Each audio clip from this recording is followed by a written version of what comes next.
Bill Gates declared vaccines the best investment I've ever made. There's been over a 20-to-1 return, over a 20-to-1 return. So if you just look at the economic benefits, that's a pretty strong number compared to anything else. Gates gave hours of videotaped testimony. What were the non-Microsoft browsers that you were concerned about in January of 1996? That month. Yes, sir. And what about it? What non-Microsoft browsers were you concerned about in January of 1996?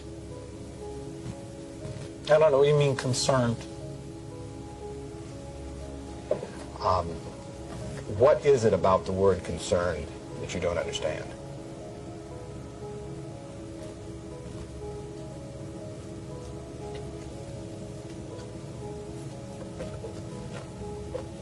I'm not sure what you mean by it. The Justice Department has charged Microsoft with engaging in anti-competitive and exclusionary practices designed to maintain its monopoly in personal computer operating systems. In a move to overshadow the negative press, Gates invested $100 million to set up the Bill and Melinda Gates Foundation. Overnight, Bill Gates transformed his public image from ruthless tech monopolizer to the world's most generous philanthropist. I'm pleased to announce that we're pledging an additional $1 billion We had the chance to witness Bill Gates 2.0, the man you don't know. The rebranding campaign paid off.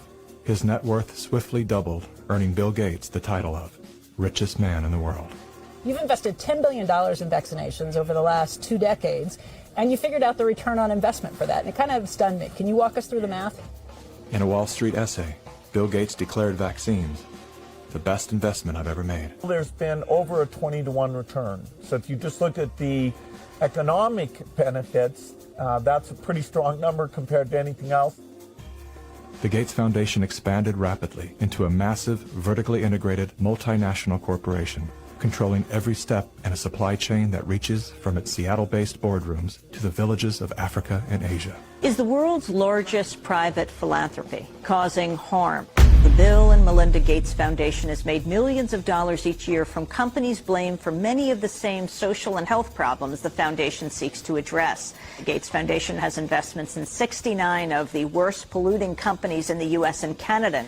Other companies in the foundation's portfolio have been accused of transgressions, including forcing thousands of people to lose their homes, supporting child labor, defrauding and neglecting patients in medical care. The Gates Foundation has not provided details.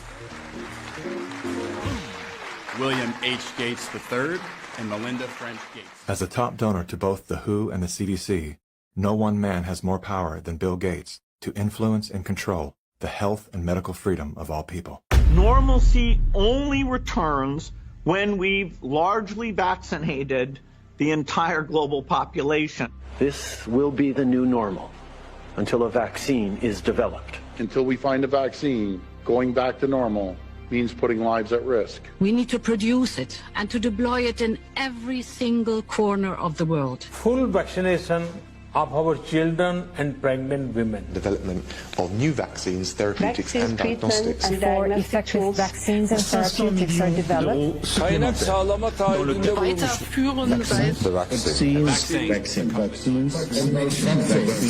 We've already bought the syringes. We already know where it's going to happen. We're thinking about what that's going to be. It's all part of this plan. Our military is now being mobilized, so at the end of the year, we're going to be able to give it to a lot of people very, very rapidly.